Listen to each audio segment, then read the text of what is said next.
Hello, and welcome to the next episode of the Nourish and Strengthen podcast. I am so excited because I have a special guest here today, and this is my new friend, Rebecca Olsen. Welcome, Rebecca.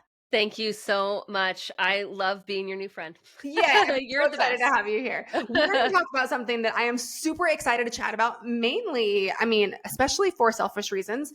Rebecca, I'm going to let her tell you a little bit more about who she is, what she does, but we're going to talk about the holidays, feeling overwhelmed, Mhm. boundaries, what we do as working moms through this holiday. But Rebecca, why don't you give us a little more background on you and kind of why you're qualified to talk about this and how you got to where you are today?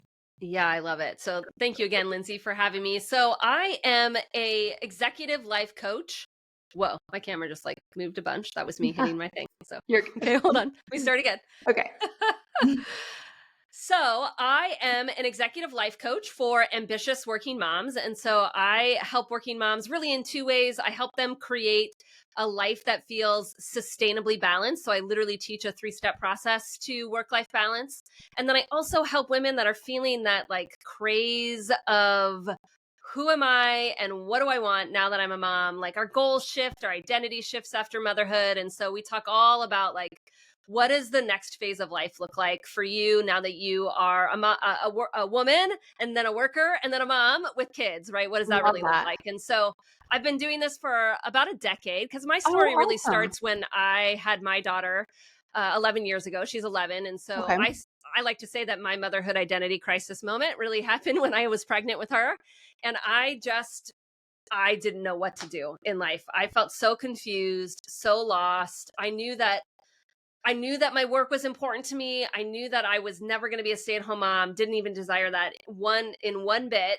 But this tiny human came into my life that was like the most amazing thing and took so much joy. And I felt so lost. And I really also felt a lot of that cultural pressure of like, I'm supposed to want to be home with them and be with them more than I am. And a lot of guilt and a lot of lostness of like, Sure. who am I as a woman, Mhm. now that I have this desire to like be focused on my career, but I still have this tiny human and what do I do? It's just very confusing time for me. And so Yeah. ultimately found my way into coaching after some deep diving and some kind of compass building, which is something that I help my clients do now. I love that. And found my way into coaching and now I help working moms that are kind of in that same zone. Everything related to like how do you manage work and home at the same time? Like that's my zone of genius. Yeah, I love that. And then you throw the holidays on there, and then any of my listeners most likely have Yeah. fitness goals they're also trying to Yep. work on. And it's just they're pulled in so many different directions, wearing Yep. so many different hats. Yeah, I'm yeah. just curious, what was your career before you had your little girl? Oh, so I was an events manager. So I Awesome. worked at like high level events, doing like 30,000 person events for like Mm, Facebook and Google. I worked with, because I live near the Silicon Valley. So I was okay. working for event companies that did a lot of big events for those types of companies at the time. I was good at it. I could stay pretty calm under pressure. Like a lot of Mhm. people think about that and like super stressful, not super stressful for me at all. Yeah, But I just it wasn't for me, it wasn't life-giving for me anymore, and I think that's right. one of the things that, like, motherhood does to us is it makes us question everything, and Right. so I really question, like, "What am I doing here, and is this really what I wanna be doing? Is this worth my time? Is this really what my priority is?" And the answer, of course, was no, and Yeah. had to go on my search to figure out what it was then. That is amazing. Can you tell us a little bit about that search and kind of how like what was going on in your mind? Yeah, so I think that again, I was the breadwinner, I was successful, I was Mhm. good at what I was doing, I was sought after for what I was doing, all the things that would say like typical success, right, Mhm. on some level. And yet I just didn't want to wake up every day and do it. Like I just didn't have a lot of motivation to do it. Like sure I was good at it, but I I don't know, it didn't like really move me. And I have found not everybody needs that, I have found, Sure. but there is a good group of people out there that have kind of an inner drive to make a big impact in their Mhm. career and want something like meaningful work is a really important value of theirs. It's a value of mine for sure. And so I just I'd been doing that for so long, and I just didn't know really what I wanted to be doing at that point. And then it Mhm. gets really confusing because we feel highly responsible all of a sudden when we Yeah. have kids, right? All of a sudden responsibility goes through the roof. Like, Right, I right. can't make a career change. I'm literally the breadwinner, and I hold the benefits in our family, and like I can't do anything else. Like, I'm stuck here Yeah. forever. Like, that feeling of stuckness is so palpable Sure. for so many women. And I would imagine it's the same thing when we talk about fitness Mhm. goals, because it takes so much time away from other priorities and what we typically think Yeah, is it's hard to probably know our what to do family. and how to just do Right. it. Yeah. I can't just do that. Like, Yeah. not, of course it's not going to magically fit into your day to do those kinds of things, and you Right. have to shift the way you think and what's important to you and all the things, right? But that search for me really took me kind of diving deep into figuring out what really mattered to me and what Mhm. what did get me up every morning. And I went through a couple of different kind of exercises. I was a part of many things. I was like in a book study, like in a personal development kind of thing. Mhm. I had a mentor. Eventually I hired a coach. Like, I had a bunch of different ways that I was exploring some of these Yeah. bigger questions. But eventually got to the point where as I put a lot of definition to like who I was and what was I about and what got me up every day. Again, I like to call that your compass. It's like Mhm. literally putting words to the things that direct you in life and matter to you in life. As I put words to that, it really became clear that I was made to really help people and to Mhm. develop people and to mentor people. And that led me very clearly into a direction of coaching. And I remember I didn't know much about coaching. I did have a coach at that time, but it was still very like, what is this? Like, I don't really, Mhm. what is life coaching? Right, I right. don't really Yeah. need life coaches. Like, I don't Sure. really know about this thing. And so, but I remember I wanted to go get my certification, and I came to my husband. I remember, was like, look, hon, I don't know about this thing, but it just feels right. And it could be the most expensive personal development journey I've ever been on. Right. Nothing else might come from it except I become a better version of me. And I think it might still be worth it. And he Yeah, was like, yes, I absolutely. think you should do that. I was like, okay, great. So made a big investment in this certification. And I just remember from day one, I literally wept after my first class. It was all virtual, Oh, and I just wept, and I was like, oh my gosh, I have found like this thing in my life. I just know it. I know that I was meant to be a coach. I This is love exactly that. who I am. And it was, not an easy journey from there, but it was definitely like I knew I was on the right path. And so here I Yes. am today, a decade later. Yeah, I love that. That's amazing.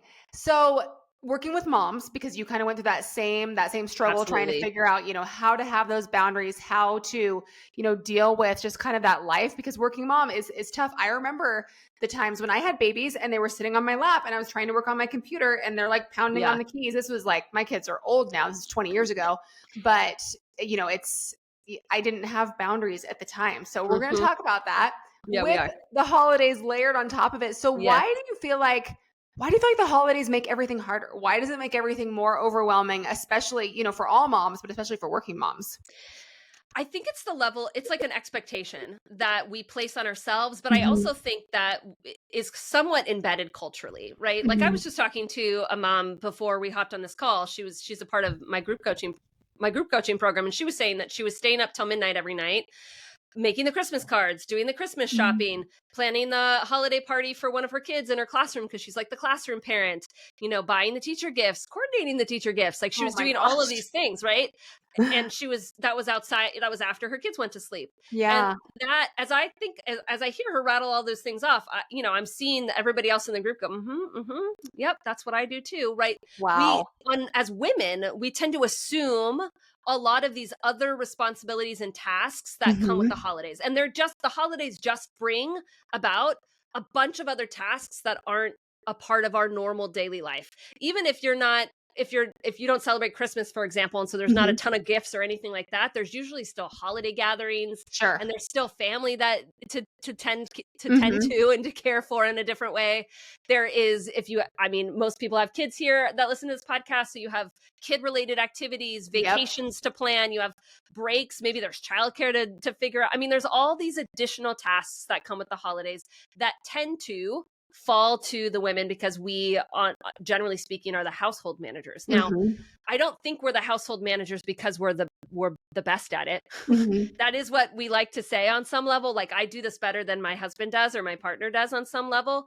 While that could be true, that you do it better, it's not because you were equipped differently than they are. It's just that you have been practiced at doing it more than they have. And you haven't allowed them the practice of figuring out how to do it either. And part of that practice started when you were like a kid, right? You were conditioned on some level as a girl. Right. You The were girls play with conditioned the kitchen differently than boys, and I hate to admit that that's true, but I mean, we know that from all sorts of studies that have gone on that show how we parent differently between girls and boys and what the difference is. I have a girl and a boy. I notice it in myself and have to like pay a lot of attention to making sure my son is doing a lot of the same things that I expect my daughter to do. Yeah. It's interesting how that is still very culturally embedded for us, as much as we consciously don't want that to happen. And so the holidays bring about just literally more things to do. And of course, we didn't gain any time. And in fact, we lost a lot of daylight time, which for some people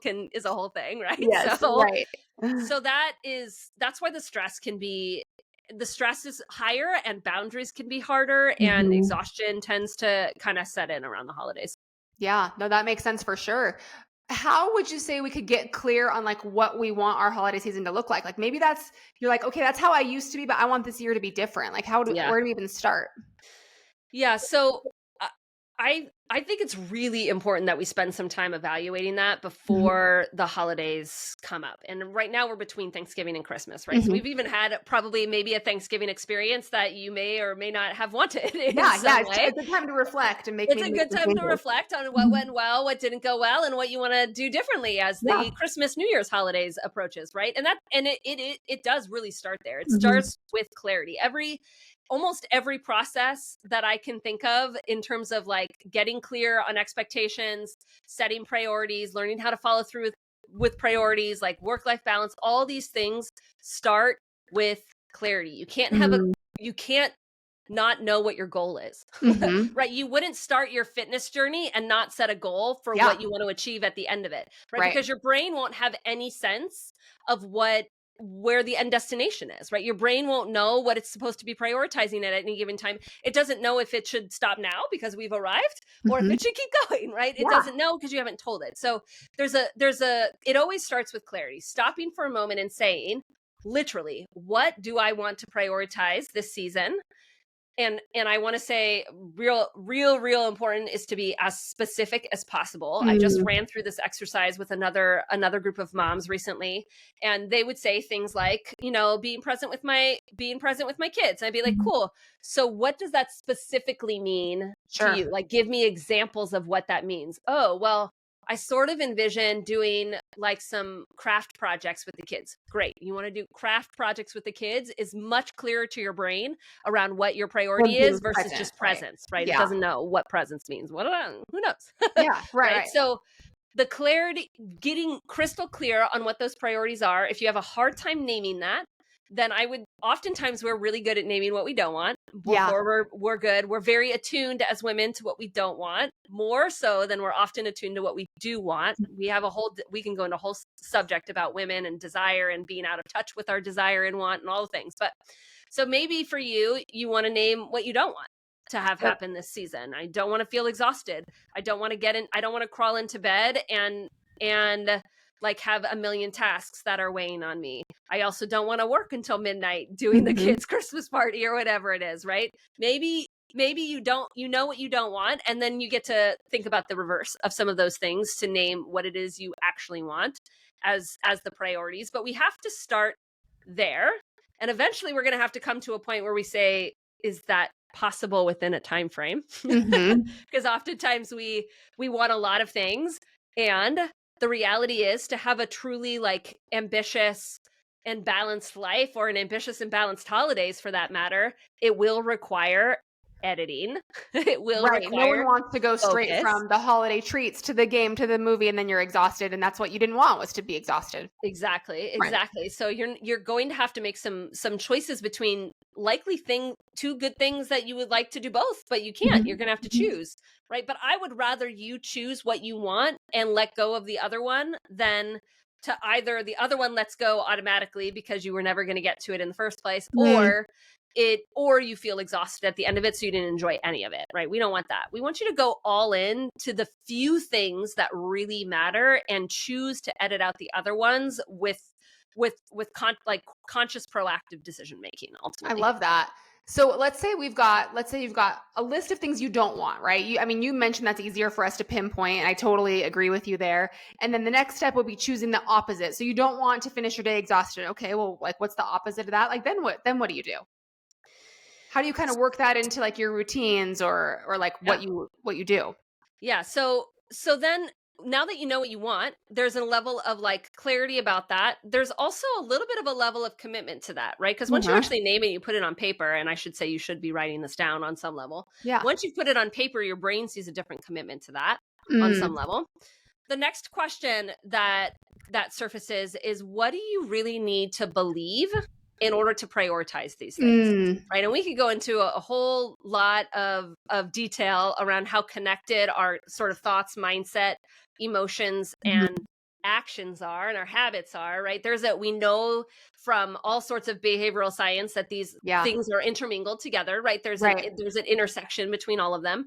And so in order to actually prioritize these things and not other things, then you're going to have a mindset that supports that. Like you're going Mm. to have an inner dialogue that tells you your priorities matter. You're going to Mhm. have an inner dialogue that says, I'm not in charge of how everybody else feels. You're going to have an inner dialogue that says, like, I deserve to rest. I deserve to, I'm worthy of a holiday experience that I want. Mhm.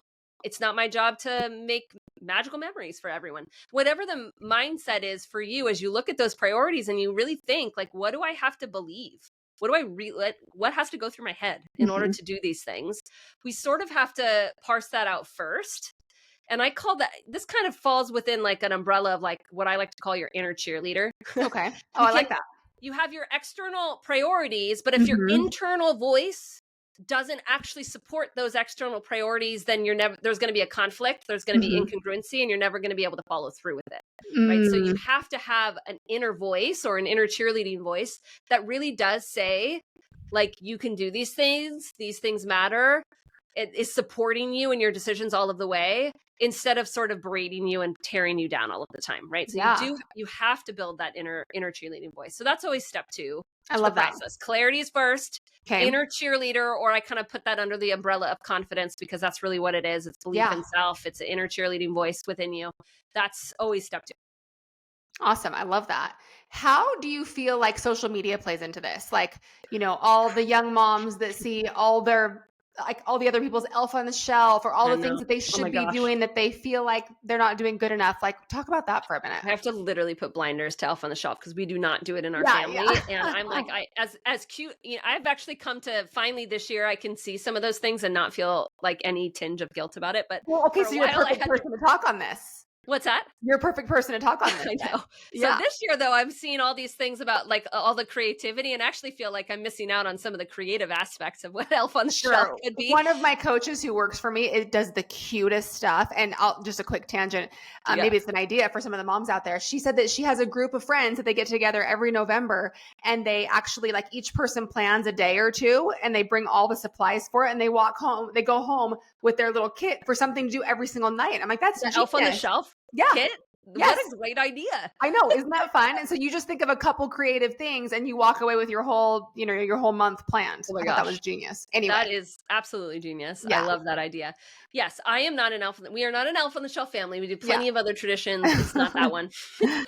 But social media plays a lot in all sorts of things, whether it's we're Mhm. talking about the holidays, or whether we're talking about other expectations for women, or we're Yeah. talking about, what work-life balance should look like. You're looking Yeah. at the woman over there that's just told you that they did their workout for, they're consistent on their workout for day 90 or whatever. And you're like, great, Right. I can't even do like 3 days in a row. Or you Sally know, down the streets lost 20 pounds and you're wondering why nothing's working for you type of thing. Yeah.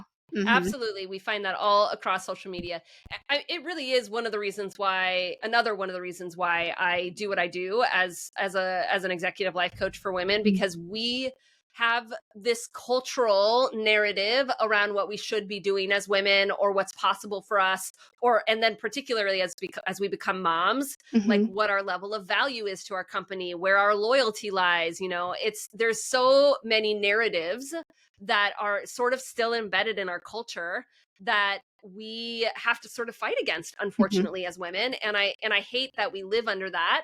And that, it's one of my biggest passions to try to help women like push through some of those narratives and decide what expectations they want to live by ultimately, and what, success means to them, so that they don't live by our cultural version of that, or the neighbor down the street, or what you're seeing on social media. Like, you can look at those things and love that for them and still feel really good about the decisions that you're making for yourself, right? I feel like one of the things that social media does is we sit there and we scroll, we see all these like perfect pictures of other people, which, as we remind everyone, most people share the good stuff on social media. They never share the other stuff. So I always like to say life is 50-50. You're seeing the 50% of their life. That's great. You're not seeing the 50% of their life. That's not so great. So we always have to remember it's a highly edited version of their life. It's a highly edited narrative of their life on some level. But generally speaking, when we feel that tinge of like, oh, I should be doing that, maybe I should be doing that. I'm not doing enough for my kids. I'm failing as a mom, whatever comes up, even if it's on a small level. Usually what that means is it's just hitting a little bit of an insecurity within yourself around something you're already feeling about yourself. So if you see the elf on the shelf and you're like, I'm not doing the elf on the shelf, maybe I should be doing the elf on the shelf. Oh my gosh, I'm like letting my kids down. It's really just bringing up this like little voice in the back of your head that's sort of been wondering if you are in fact letting your kids down, and if you should be doing something like elf on the shelf, right? And so that it's not that is telling you truth in any way, that little voice. It's actually giving you the opportunity to examine the decision you're making and decide what you want to do with that. Sometimes you actually might want to shift, and you want to go, actually, I really love the idea of elf on the shelf, and I really want to do it. And here's the reasons why, I love that idea. For most of the time, though, I would say really what it should do is it should help you double down on the decisions that you're making, right? I want you to see the elf on the shelf or see the perfect Christmas tree and say, I'm not doing that. Here's what I'm doing instead. I'm prioritizing this time with my kids and this time with my kids and my Q4 goals, and having a absolute like total off week with my family. And in order to do that, I can't make the perfect Christmas tree, or I can't do elf on the shelf, but I'm choosing these things instead. These are the actual priorities. It's not that. I can let it go, move on. Right. And I love that you said, look at that girl on social media, that woman, and say, I love that for you, and be happy for them, as opposed to making it mean anything about you and something that you're doing wrong. Yeah, exactly. Well, that's where we want to get to. I would say, I would be remiss to say that your first thought is probably still going to be a negative reflection on yourself.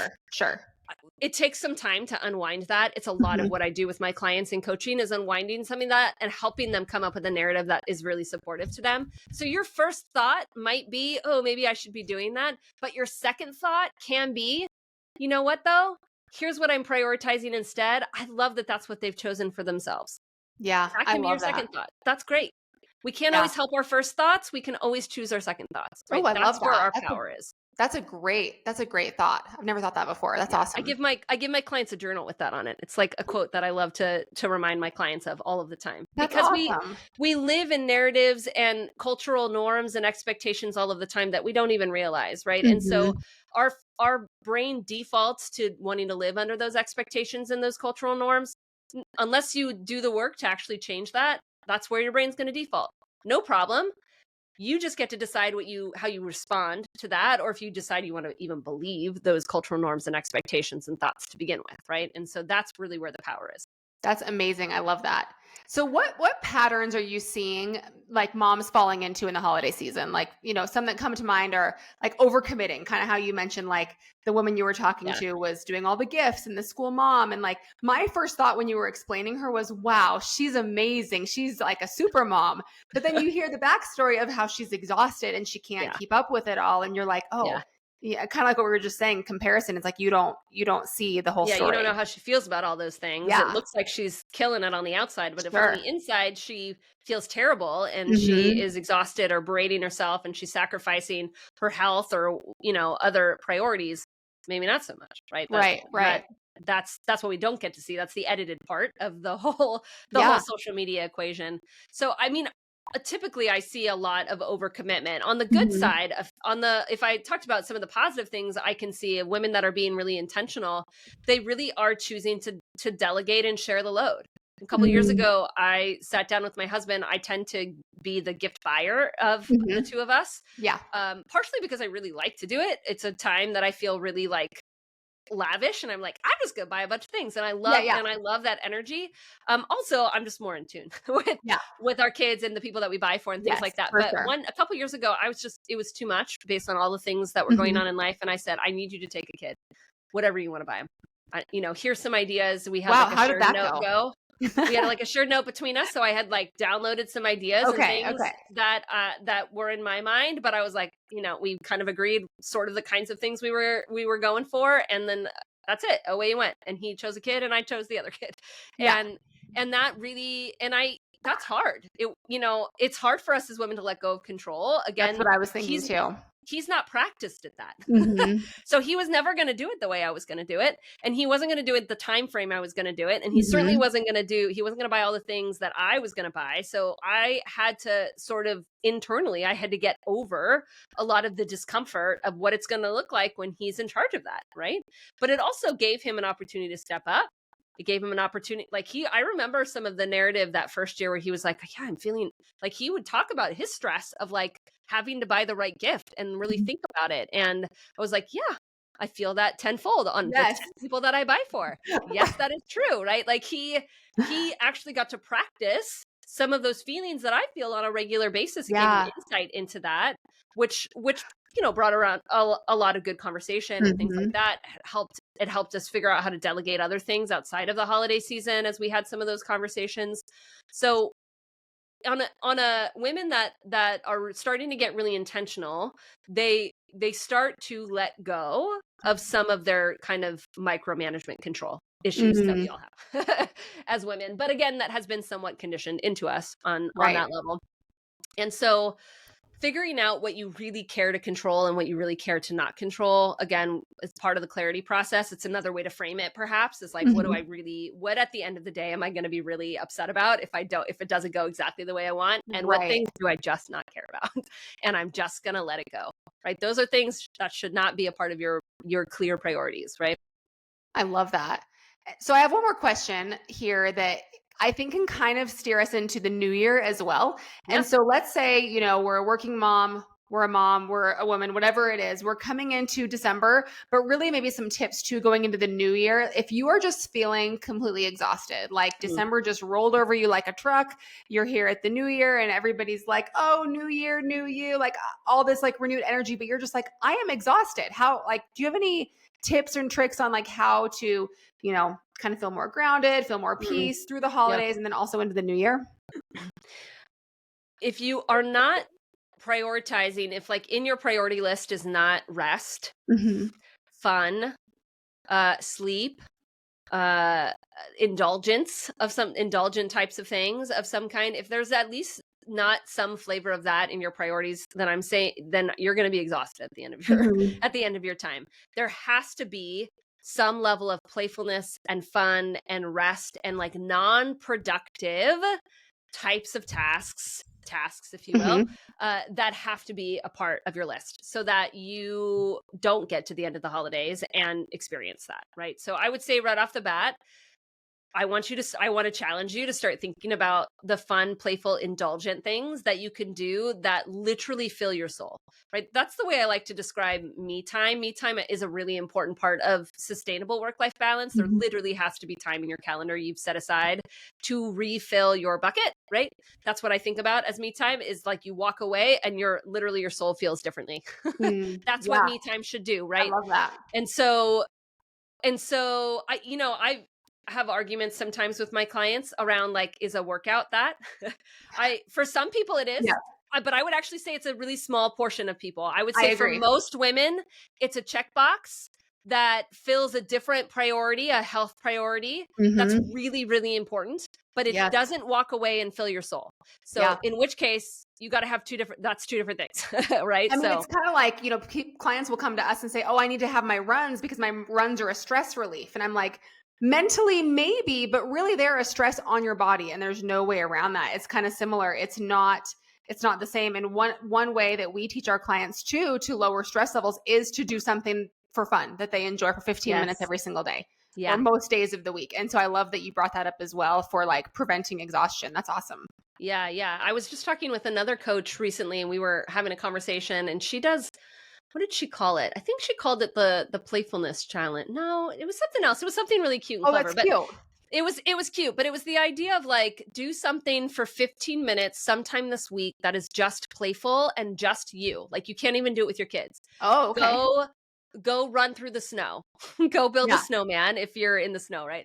Or go jump in a pile of leaves and kick them around, or go paint something, or it was like, make something fun in a bubble bath. I don't know, Yeah. do a That's maze. cute. Right. But it was like this, we have such a hard time sort of indulging in Mhm. playfulness if it's not productive. Mhm. And if our kids are with us, it feels productive because now we're spending quality time with them and we Yes. get to like check a different box off, which is why Right. she says don't do it with your kids.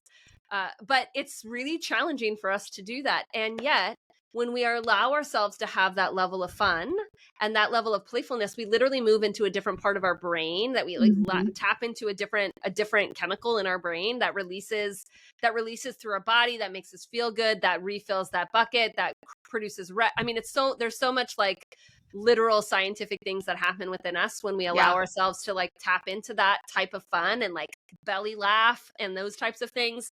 Like, I want that for you this Yeah. holiday season. What is it gonna what do you need to do to create some of that time for you? Is it like, I have my best friend who lives far away from me, but whenever we see each other, I belly laugh so hard. And so what would it look like to FaceTime with her and like have that time to belly laugh with her, even if we're not near to each other? I mean, finding that so that you don't get to the end of the year and feel that level of exhaustion is can help, right? Obviously that's preventative. If you still get to that point, and now we're talking after the fact, Yeah. you are struggling, that's the New Year's is obviously a time that many people focus on goals, health Mhm. goals, weight loss goals are really important. Work-life balance types of goals tend to be the third New Year's resolution for Mm. people. It's still really high. It's high for everyone as we start to think about these things. I would really double down on thinking about why me time is important and what Mhm. types of things actually do in fact fill that cup for you, because a lot of women are out of touch with that, right? The things that filled your cup prior to kids may or may not be the things that do now, Sure. Yeah. and you need to figure out what those are now. They don't have to take a lot of time, but 15-minute chunks here and there can be like the most life-giving, That's the kind of my most next life-giving question is, do thing. you recommend doing like 15 minutes a day, or do you say, I've heard people say, take one work day off a month, or, a couple of days off a quarter where you're just doing things for yourself. Like, what do you usually recommend? I think it's really unique to everyone. I wouldn't even say I have a hard and fast rule about it. Mhm. My hard and fast rule is there has to be time committed on your calendar to it. I don't Okay. actually really care what it looks like. Yeah. For some Yeah. people, it's 15 minutes. It's like they wake up before their kids and they sit there with a journal and an actual hot cup of coffee they can drink Mhm. without their kids around, or they read a book during that time. Amazing. I love that. I had a client that she would turn off her computer about 15 minutes before her husband came home with the kids, and she would pick up like a novel to read. So she would Mm. read for 15 minutes before her kids came in. She said, the way she would describe like the difference of like engaging with her children from the moment they walked into the door on days when she did that, it's like night and day difference. Yeah. To feel like you've rested your brain and you've given your soul a little bit of like time for themselves, and you feel worthy and you feel valuable and you feel like a human again. Like it's so important. For other people, that doesn't work for their schedule. That's okay. Mhm. Maybe it's once a week and you find yourself going on a walk without your kids. Great. Do that. Don't take the dog. Don't make it Yeah. a thing about walking the dog, right? Do it for fun. Oh, that's so You know, interesting. What if you love walking your dog? Because you again, think your dog's so do you cute. come back and did it feel like you checked off a list, a checkbox, Mm. or did it feel like it filled your soul? I can't answer that. Only you can Sure. answer that. So I got it's another really controversial one for you. What yeah. about zoning out to a TV show? Oh, that is a tough one. So I'm actually not a big TV watcher. I'm just curious Okay. on your opinion on this because I feel like it I comes up with people a lot. It does a lot. It depends. I think it just depends at the end of the Mhm. day. Do you feel really good about the time that you spent watching that show? Do you feel like you refilled your bucket, or do you feel like you zoned out? Sure. Because I Yeah. don't think me time is a zone out. I think it's Mhm. it's much more intentional than that. Like my husband and I we've been watching the show called Slow Horses. I don't know. It's on I actually Apple. just heard about the first time this week. It's Okay. on Apple Plus. It's like, I think it's a fifth season or something like that. We've watched all these seasons. The Okay. writing is so good. Yeah. Like Yeah. the story is just, it's so good. And it has Gary Coleman in it, and he's Uh-huh. so good in it. He's so Yeah. good in it. So I look forward You to that look because forward I to really it. like You love it. I like getting into a really good story. We Yeah. both get into the good story, then we talk about it, and it's all these things. Like I walk away and it feels life-giving to me. I didn't zone out during that time. Yes. That's So I how, think like, my husband and I, we love The Amazing Race, and we actually want to go on The Amazing Race someday. And so whenever we watch it, we're like, okay, if this was us, who would do this challenge? Oh Okay, my it'd be you. gosh. Okay, then that means I have to. It's like this You guys are bonding adorable. thing. Yeah. That's so So, cute. I love I that. know what you mean. Yeah. How, like, and I don't watch the news because I feel like that just stresses me out, and I hate Mhm. it. But Yeah. Yeah. that makes sense. Yeah. That's And then awesome. for others, to your point, it's like, yeah, I'm going to take once a month to do, or I'm going to take a half a day off for myself, you Yeah. know, and I'm not going to go run errands during that time. I'm going to go get a massage. I Yes. challenge sometimes my clients to like take a bath in the middle of the day. That feels so indulgent, to take It a does. bath in the middle of the day. If you work Right. from home, like do that or whatever it might be, right? To walk away from a period of time that you've set on your calendar to really just be a human and Yeah. fill your human cup, because that's what you are at the end of the day. I love You're not that. a worker, and you're not a mom, and you're not, you know, a wife or whatever. You're a human, and you're a human being, even at that, not even a human doer. So it's important to remember that and double down on that in the new year. I love that. That's amazing. Thank you so much, Rebecca. This was so good. Tell us how we can find you. I think you made my listeners a freebie as well. Tell us a little bit about that. Yes. So easiest way to find me for sure is my website is RebeccaOlsenCoaching.com. You can learn all about what I have coming up. I actually have a new work-life balance group coming up, a new cohort starting in Awesome. January. So if work-life balance is in your top goals, by all means, this is a great way to learn that skill set. But there is 2 anchor practices I do with my cohorts. There's one in the morning, one in the afternoon. The morning one is called the Daily Kickstart. And that is what I have for your listeners. It's like literally my clients' favorite practice that they learn how to make a habit. It's 10 minutes a day, and it's about cultivating that inner cheerleader, right? It's about once a day really thinking on purpose how you want to think about yourself, how you want to think about your life, whatever it might be, and really learning how to build that mindset at least once a day for 10 minutes, right? You might forget it right after you walk away. That's okay, because when we're building an inner cheerleader, it's more about practice and like quantity of time that you think it than it is about how long you thought it or how deeply you thought it, right? So it really is about the practice of thinking something on purpose. And so I walk you through in the Daily Kickstart. There's a video that teaches you how to do that. It walks you through the steps. It really is a life changer for all of my clients. So I'm really thrilled to offer that to you. It's a great first step. Amazing. So yeah, we will link that and your website in the show notes for everyone to follow along with you and what you're doing. Awesome. Thanks so much again for having me, Lindsay. Thank you, Rebecca. It was great to chit chat today. Yes. Bye. Bye.